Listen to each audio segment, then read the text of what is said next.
Mirage ढुङ्गानाको नेतृत्वको Gen Z समूहले आज काठमाडौँको माइती घरमा प्रदर्शन गरिरहेको छ।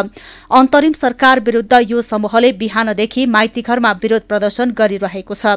आन्दोलनमा सहभागी जेन्जी युवाहरूले सरकार विरुद्ध नाराबाजी गर्दै प्रधानमन्त्री सुशीला कार्कीको राजीनामा माग गरेका छन्।